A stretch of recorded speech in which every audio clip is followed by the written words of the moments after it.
A Forest Betrothal, a short story by Erckmann Chatrian. One day in the month of June 1845, Master Zacharias's fishing basket was so full of salmon trout about 3 o'clock in the afternoon that the good man was loath to take any more, for, as Pathfinder says, we must leave some for tomorrow. After having washed his in a stream and carefully covered them with field sorrel and rowel to keep them fresh, after having wound up his line and bathed his hands and face, a sense of drowsiness tempted him to take a nap in the heather. The heat was so excessive that he preferred to wait until the shadows lengthened before reclimbing the steep ascent of Bigelberg. Breaking his crust of bread and wetting his lips with a draught of Reykjavir, he climbed down 15 or 20 steps from the path and stretched himself on the moss-covered ground, under the shade of the pine trees, his eyelids heavy with sleep.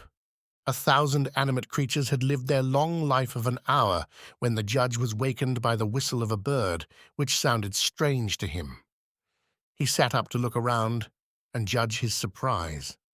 The so-called bird was a young girl of 17 or 18 years of age, fresh, with rosy cheeks and vermilion lips, brown hair, which hung in 2 long tresses behind her. A short, poppy-coloured skirt with a tightly laced bodice completed her costume. She was a young peasant who was rapidly descending the sandy path down the side of Bigelberg, a basket poised on her head, and her arms, a little sunburned but plump, were gracefully resting on her hips. "Oh, what a charming bird! But she whistles well, and her pretty chin, round like a peach, is sweet to look upon." Mr. Zacharias was all emotion, a rush of hot blood, which made his heart beat, as it did at 20, coursed through his veins. Blushing, he arose to his feet. "Good day, my pretty one," he said. The young girl stopped short, opened her big eyes, and recognized him, for who did not know the dear old Judge Zacharias in that part of the country? "Ah," she said with a bright smile, "it is Mr. Zacharias Seiler."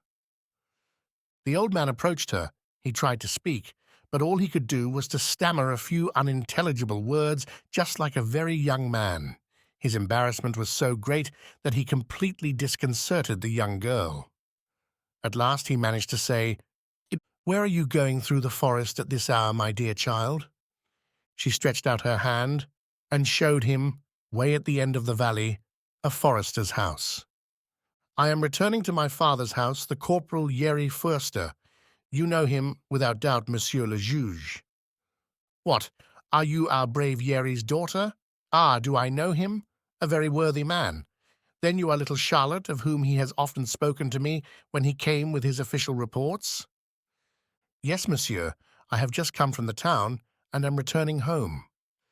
"That is a very pretty bunch of alpine berries you have," exclaimed the old man. She detached the bouquet from her belt and tendered it to him. "If it would please you, Monsieur Sailor." Zacharias was touched. "Yes, indeed," he said. "I will accept it, and I will accompany you home. I am anxious to see this brave Förster again. He must be getting old by now." "He is about your age, Monsieur le Juge," said Charlotte innocently, "between 55 and 60 years of age." This simple speech recalled the good man to his senses, and as he walked beside her, he became pensive. What was he thinking of? Nobody could tell. But how many times? How many times has it happened that a brave and worthy man, thinking that he had fulfilled all his duties, finds that he has neglected the greatest, the most sacred, the most beautiful of all, that of love, and what it costs him to think of it when it is too late? Soon Mr. Zacharias and Charlotte came to the turn of the valley where the path spanned a little pond by means of a rustic bridge and led straight to the corporal's house. They could now see Yeri Förster, his large felt hat decorated with a twig of heather, his calm eyes, his brown cheeks and greyish hair, seated on the stone bench near his doorway. 2 beautiful hunting dogs with reddish-brown coats lay at his feet, and the high vine arbor behind him rose to the peak of the gable roof. The shadows on Rommelstein were lengthening, and the setting sun spread its purple fringe behind the high fir trees on Alpnach. The old corporal, whose eyes were as piercing as an eagle's, recognized Monsieur Zacharias and his daughter from afar. He came toward them, lifting his felt hat respectfully. "Welcome, Monsieur le Juge," he said in the frank and cordial voice of a mountaineer. "What happy circumstance has procured me the honor of a visit?" "Master Yeri," replied the good man, "I am belated in your mountains. Have you a vacant corner at your table and a bed at the disposition of a friend?" "Ah," cried the corporal, "if there were but one bed in the house, should it not be at the service of the best, the most honored of our ex-magistrates of Stance? Monsieur Seiler, what an honor you confer on Yeri Fürster's humble home." "Christine, Christine, Monsieur le Juge Zacharias Seiler wishes to sleep under our roof tonight." Then a little old woman, her face wrinkled like a vine leaf, but still fresh and laughing, her head crowned by a cap with wide black ribbons, appeared on the threshold and disappeared again, murmuring, "What? Is it possible? Monsieur le Juge." "My good people," said Mr. Zacharias, "truly you do me too much honor, I hope." "Monsieur le Juge, if you forget the favors you have done to others, they remember them." Charlotte placed her basket on the table, feeling very proud at having been the means of bringing so distinguished a visitor to the house. She took out the sugar, the coffee, and all the little odds and ends of household provisions which she had purchased in the town. And Zacharias, gazing at her pretty profile, felt himself agitated once more. His poor old heart beat more quickly in his bosom and seemed to say to him, "This is love, Zacharias. This is love. This is love." To tell you the truth, my dear friends, Mr. Seiler spent the evening with the head forester, Yeri Forster, perfectly oblivious to the fact of Therese's uneasiness, to his promise to return before 7 o'clock, to all his old habits of order and submission. Picture to yourself the large room, the time-browned rafters of the ceiling, the windows opened on the silent valley, the round table in the middle of the room, covered with a white cloth, with red stripes running through it, the light from the lamp, bringing out more clearly the grave faces of Zacharias and Yeri, the rosy, laughing features of Charlotte, and Dame Christine's little cap, with long, fluttering streamers. Picture to yourself the soup tureen, with gaily flowered bowl from which arose an appetizing odor, the dish of trout garnished with parsley, the plates filled with fruits and little meal cakes as yellow as gold. Then worthy Father Zacharias, handing first one and then the other of the plates of fruit and cakes to Charlotte, who lowered her eyes, frightened at the old man's compliments and tender speeches. Yeri was quite puffed up at his praise, but Dame Christine said, "Ah, Monsieur le Juge, you are too good. You do not know how much trouble this little girl gives us, or how headstrong she is when she wants anything. You will spoil her with so many compliments." To which speech Mr. Zacharias made reply, "Dame Christine, you possess a treasure. Mademoiselle Charlotte merits all the good I have said of her." Then Master Yeri, raising his glass, cried out, "Let us drink to the health of our good and venerated Judge Zacharias Seiler." The toast was drunk with a will. Just then the clock, in its hoarse voice, struck the hour of 11. Out of doors there was the great silence of the forest, the grasshopper's last cry, the vague murmur of the river. As the hour sounded, they rose, preparatory to retiring. How fresh and agile he felt! With what ardor, had he dared, would he not have pressed a kiss upon Charlotte's little hand? Oh, but he must not think of that now. Later on, perhaps. "Come, Master Yeri," he said, "it is bedtime. Good night, and many thanks for your hospitality." "At what hour do you wish to rise, monsieur?" asked Christine. "Oh?" he replied, gazing at Charlotte. I am an early bird. I do not feel my age, though perhaps you might not think so. I rise at 5 o'clock. Like me, Monsieur Sailor, cried the head forester. I rise before daybreak, but I must confess it is tiresome all the same. We are no longer young. Ha, ha, ha, ha. Bah, I have never had anything ail me, Master Forester. I have never been more vigorous or more nimble. And suiting his actions to his words, he ran briskly up the steep steps of the staircase. Really, Mr. Zacharias was no more than 20. But his 20 years lasted about 20 minutes, and once nestled in the large canopied bed, with the covers drawn up to his chin and his handkerchief tied around his head, in lieu of a nightcap, he said to himself, Sleep, Zacharias, sleep. You have great need of rest. You are very tired. And the good man slept until 9 o'clock. The forester, returning from his rounds, uneasy at his non-appearance, went up to his room and wished him good morning. Then, seeing the sun high in the heavens, hearing the birds warbling in the foliage, the judge, ashamed of his boastfulness of the previous night, arose, alleging as an excuse for his prolonged slumbers the fatigue of fishing and the length of the supper of the evening before. Ah, Monsieur Seiler, said the forester, it is perfectly natural. I would love dearly myself to sleep in the mornings, but I must always be on the go. What I want is a son-in-law, a strong youth to replace me. I would voluntarily give him my gun and my hunting pouch. Zacharias could not restrain a feeling of great uneasiness at these words. Being dressed, he descended in silence. Christine was waiting with his breakfast. Charlotte had gone to the hay-field.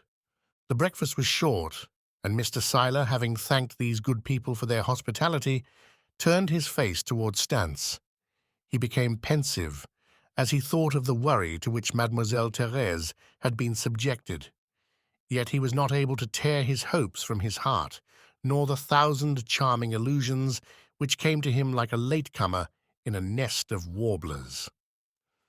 By autumn, he had fallen so into the habit of going to the forester's house that he was oftener there than at his own, and the head forester, not knowing to what love of fishing to attribute these visits, often found himself embarrassed at being obliged to refuse the multiplicity of presents which the worthy ex-magistrate, he himself being very much at home, begged of him to accept in compensation for his daily hospitality.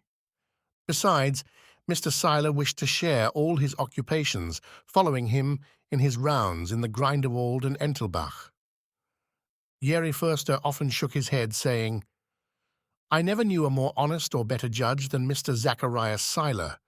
When I used to bring my reports to him formerly, he always praised me, and it is to him that I owe my raise to the rank of head forester. But, he added to his wife, I'm afraid the poor man is a little out of his head. Did he not help Charlotte in the hay-field to the infinite enjoyment of the peasants? Truly, Christine, it is not right. But then I dare not say so to him. He is so much above us. Now he wants me to accept a pension, and such a pension, 100 florins a month. And that silk dress he gave Charlotte on her birthday. Do young girls wear silk dresses in our valley? Is a silk dress the thing for a forester's daughter? Leave him alone, said the wife. He is contented with a little milk and meal. He likes to be with us. It is a change from his lonesome city life, with no one to talk to but his old governess. Whilst here, the little one looks after him. He likes to talk to her. Who knows? But he may end by adopting her and leave her something in his will. The head forester, not knowing what to say, shrugged his shoulders. His good judgment told him there was some mystery, but he never dreamed of suspecting the good man's whole folly. One fine morning, a wagon slowly wended its way down the sides of Beigelberg, loaded with 3 casks of old Rickeweir wine. Of all the presents that could be given to him, this was the most acceptable, for Jerry Forster loved, above everything else, a good glass of wine. That warms one up, he would say, laughing, and when he had tasted this wine, he could not help saying, "Mr. Zacharias is really the best man in the world. Has he not filled my cellar for me? Charlotte, go and gather the prettiest flowers in the garden. Cut all the roses and the jasmine, make them into a bouquet, and when he comes, you will present them to him yourself." Charlotte, Charlotte. Hurry up! Here he comes with his long pole. At this moment the old man appeared descending the hillside in the shade of the pines with a brisk step. As far off as Yeri could make himself heard, he called out, his glass in his hand. "Here is to the best man I know. Here is to our benefactor." And Zacharias smiled. Dame Christine had already commenced preparations for dinner. A rabbit was turning at the spit, and the savory odor of the soup whetted Mr. Siler's appetite. The old judge's eyes brightened when he saw Charlotte in her short, poppy-colored skirt, her arms bare to the elbow, running here and there in the garden paths, gathering the flowers, and when he saw her approaching him with her huge bouquet, which she humbly presented to him with downcast eyes. "Monsieur le Juge, will you deign to accept this bouquet from your little friend Charlotte?" A sudden blush overspread his venerable cheeks, and as she stooped to kiss his hand, he said, "No, no, my dear child, accept rather from your old friend, your best friend, a more tender embrace." He kissed both her burning cheeks. The head forester, laughing heartily, cried out, "Monsieur Sailor, come and sit down under the acacia tree and drink some of your own wine. Ah, my wife is right when she calls you our benefactor." Mr. Zacharias seated himself at the little round table, placing his pole behind him. Charlotte sat facing him. Yeri Forster was on his right. Then dinner was served, and Mr. Siler started to speak of his plans for the future. He was wealthy and had inherited a fine fortune from his parents. He wished to buy some few hundred acres of forest land in the valley and build in the midst a forester's lodge. "We would always be together," he said, turning to Yeri Forster, "sometimes you at my house, sometimes I at yours." Christine gave her advice, and they chatted, planning now one thing, then another. Charlotte seemed perfectly contented, and Zacharias imagined that these simple people understood him. Thus the time passed, and when night had fallen and they had had a surfeit of rikevir, of rabbit, and of Dame Christine's kirchten, sprinkled with cinnamon, Mr. Siler, happy and contented, full of joyous hope, ascended to his room, putting off until tomorrow his declaration, not doubting for a moment, but that it would be accepted. About this time of the year, the mountaineers from Harberg, Kusnacht, and the surrounding hamlets descend from their mountains about 1 o'clock in the morning and commence to mow the high grass in the valleys.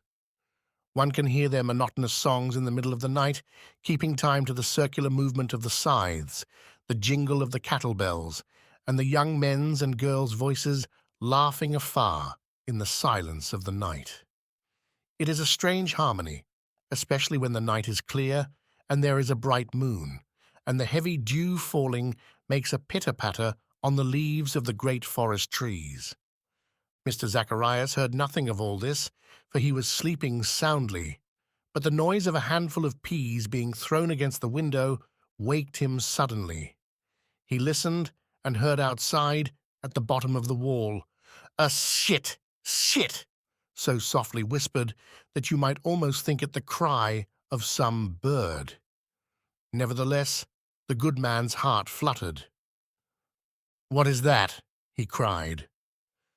After a few seconds' silence, a soft voice replied, "Charlotte, Charlotte, it is I." Zacharias trembled, and as he listened with ears on the alert for each sound, the foliage on the trellis struck against the window, and a figure climbed up quietly, oh, so quietly, then stopped and stared into the room. The old man, being indignant at this, rose and opened the window, upon which the stranger climbed through noiselessly. "Do not be frightened, Charlotte," he said. "I have come to tell you some good news. My father will be here tomorrow." He received no response, for the reason that Zacharias was trying to light the lamp. "Where are you, Charlotte?"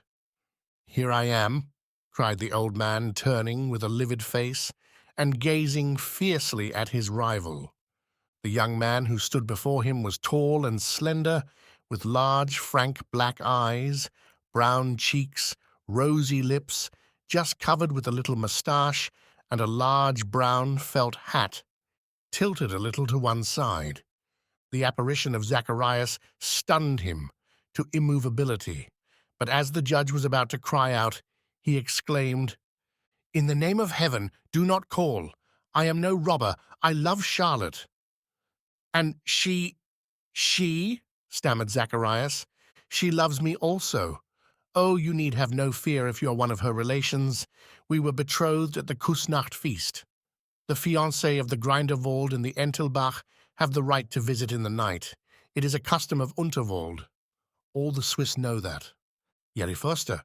Jerry, Charlotte's father, never told me." "No, he does not know of our betrothal yet," said the other, in a lower tone of voice. "When I asked his permission last year, he told me to wait, that his daughter was too young yet. We were betrothed secretly. Only as I had not the forester's consent, I did not come in the night time. This is the first time. I saw Charlotte in the town, but the time seemed so long to us both that I ended by confessing all to my father, and he has promised to see Jerry tomorrow.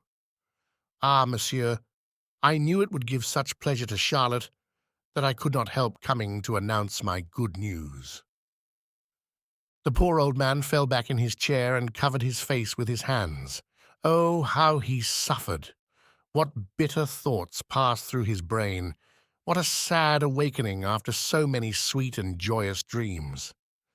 And the young mountaineer was not a whit more comfortable, as he stood leaning against a corner of the wall, his arms crossed over his breast, and the following thoughts running through his head. "If old Forster, who does not know of our betrothal, finds me here, he will kill me without listening to one word of explanation. That is certain." And he gazed anxiously at the door, his ear on the alert for the least sound. A few moments afterward, Zacharias, lifting his head as though awakening from a dream, asked him, "What is your name?" "Karl im Nantes, monsieur." "What is your business?"